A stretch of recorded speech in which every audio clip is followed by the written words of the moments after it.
Hello and welcome to today's episode where I'm going to be doing a mod review of the Immersive Aircraft mod for Minecraft by CurseForge user Conczin, which adds some really unique and interesting aircraft to the game that are fairly simple and easy to make without breaking too much of the immersion. They really add a lot to the game. So here's the aircraft it adds, which I've been having a bunch of fun with already. Starting off with a very classic biplane. It's a simple, fast one-seater plane. Got some boost rockets that you can add to it. You can attach a banner for customization. Need some fuel though, but we'll get more into that later. Here we've got the Gyrodyne, which is a manually powered little glider sort of. Allows you to explore early game, but it is two-seater as well, so you can bring a friend along for your adventures. And then we have two airships. One is cargo, one's the regular. A little slower, but allows you to maneuver easily and get places and carry a lot of stuff with you. And then finally, the little quadrocopter, which is kind of nice.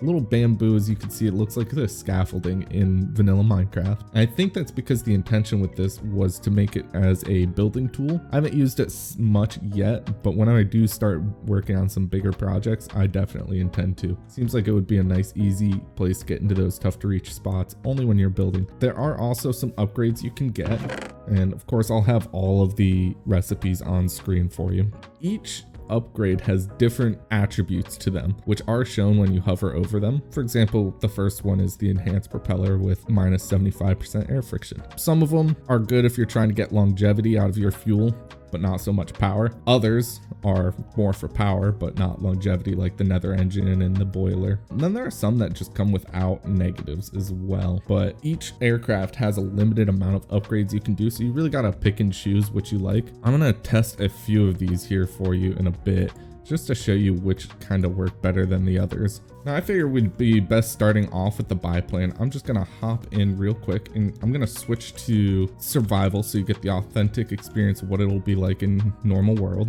So start out, it says no fuel in the bottom. That's because this one does need fuel. You can still kind of spin around a bit though. Hitting E brings up the menu for the aircraft as well. Instead of your normal inventory and crafting, you've got the full inventory here. Hovering over each slot will tell you what it is. There's these on some of them for the weapon slot that as of right now making this video are not yet implemented. Eventually they will be, and I'd love to see that, because just dropping bombs or gunning people down would be so much fun. We'll get there when it eventually comes out. So I've got this spot on the top right here that's really cool banner, and I got some random fox banners here.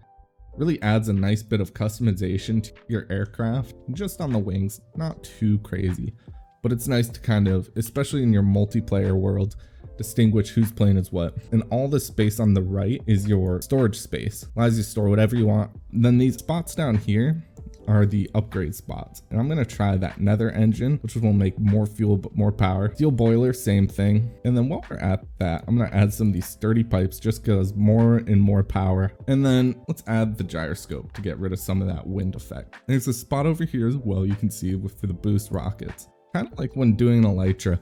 I'm gonna add those in as well just for fun. Not necessary. I've flown many of these aircraft without them and done perfectly fine. And then fuel right in here. From my understanding, you can use almost anything that powers a furnace. I've seen people just use normal wood, some charcoal, whatever. I'm gonna plop coal in there because it's good and standard. And you can see it's got some red up here to indicate that it's good to go. And then that no fuel warning is no longer there. So to power up, you can do space bar, and that increases, and left shift decreases how much power. And you can kind of see down at the bottom between my health and food level is my little wheel of how much power is going into the aircraft. I'm gonna give it a little power. Kind of come over to my little runway here that I made. And then just full send.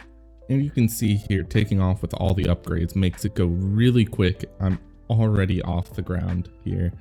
And it's really fun to fly. You can think left or right using A and D, going up and down with W and S. Super fun. Can even do some fun little flips. Really kind of easy and quick to learn how to maneuver, and it's really fun to explore with. I had so many hours of just screwing around in this plane, flying around. It brings a bit of adventure back and more range than you would normally get just on foot in a normal Minecraft world. So if you have two long unconnected bases, this could be the perfect way to get around. You can see here landing is super easy if you've got a nice flat space. Now, the other thing I also wanted to show you with this is what it looks like without these upgrades. Because odds are when you're starting out and you build your first plane, you're not going to have all these fancy upgrades. They can be a bit expensive, as you've seen. So we're just going to take off like normal and see how long it takes as compared to with the upgrades. You can see we're definitely getting, oh geez, getting a little further down the runway. And it doesn't have as much immediate power as before. Except there where it tried to go absolutely straight vertical right away. A little slower, still gets the job done though. And then I have the boost rockets, which a little quick mention about the boost rockets. They bind by default to B, which a lot of those mini map mods also like to use B. So you may end up having to rebind it. You might not, but if your rockets aren't working, that's where I would check first. And then I'll just land this one and get her on up out of the way. Like I said, without the upgrades, it still works really well. It's just not going to have as much immediate power. The next aircraft I wanted to mention is this Gyrodyne here. Nice medium speed aircraft, manually powered, which is a bit different from the others here, being the only manual aircraft. Instead of paying with coal or any other fuel like that though, you end up paying with food because it will drain your energy bar quite quickly. Two-seater, so you can bring your friend along for an adventure. And this one has 18 storage slots, so quite a bit. Also has some expansion slots too. If you try and put another engine, oh, it works with the nether engine. Did not think that would work. So I guess, yeah, you can still add these even though the fuel requirement is U. I found this one to be fairly versatile early game before you got enough fuel to really run everything. Nice and easy. You just kind of go forward a little bit and then it'll build up power, as you saw in the bottom right above my health bar. It said you got to reach a certain percentage before it's actually able to take off, and then you're in the air. And it's just kind of space bar to go up, shift go down, and you can just kind of fly wherever. You can also just hover. Although when you hover, it has a slight twist to it just because of the rotation. It'll slowly twist in one direction or the other. Great, really, really great for exploring early game. Next aircraft up is going to be this Airship. Very similar to the Biplane in that it needs fuel, in contrast to the Gyrodyne. More customizable and maneuverable. This one, however, like the Gyrodyne, has space for 2 people to sit and is very easy to maneuver, also like the Gyrodyne. So you can see it's not moving anywhere. I need fuel. And menu is similar to what we've seen with difference down here. Only 2 upgrade slots. Then the banner slot here as well. And that adds the banner across the side, stretches it a little bit, but it's still, you can still kind of tell that's a fox, at least on this one. Other neat thing is right here, the dye slot. You can dye the little flaps on here. Not too much, it's not dyeing the balloon part itself, but still any customization is better than none, and I really kind of like the blue look. And then you can just go ahead and hold space bar to take off.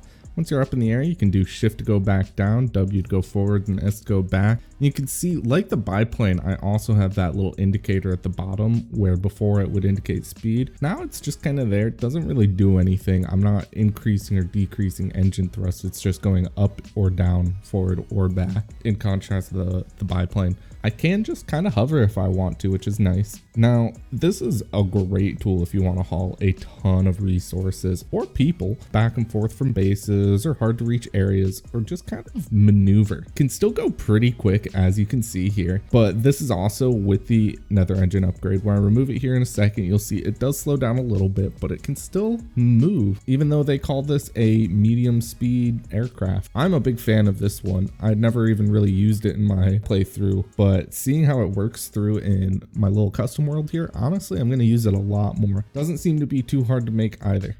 Next to that, we've got the cargo airship, which is almost exactly the same as the normal airship, except it can hold a lot more cargo.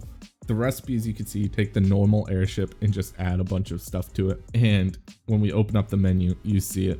We've got 64 storage slots on here for absolutely everything you could need. Same banner slot and same dye spot, so you can slap your banner on the side. And then also put some fuel in there. Same as before. Maneuvers just about the same. No faster, no slower than the normal airship. Design-wise, it has 2 extra engines up in the top, as opposed to the other one, which has only the one in the bottom, which we still have here.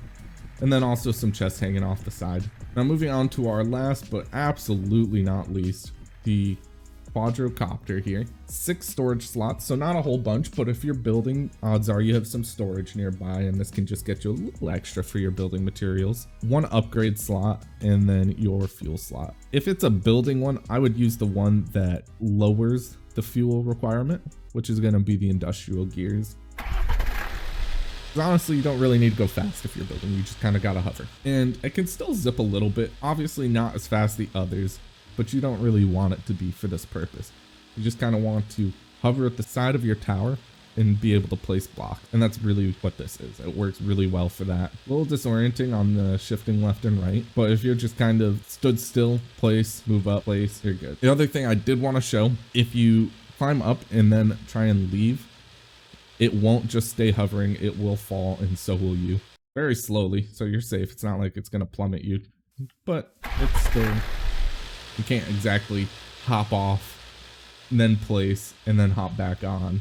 That is all of the aircraft currently in Immersive Aircraft mod. Tell me which one you like best. Hopefully you download this mod. If you do, let me know down in the comments which plane is your favorite. And as always, thank you so much for watching.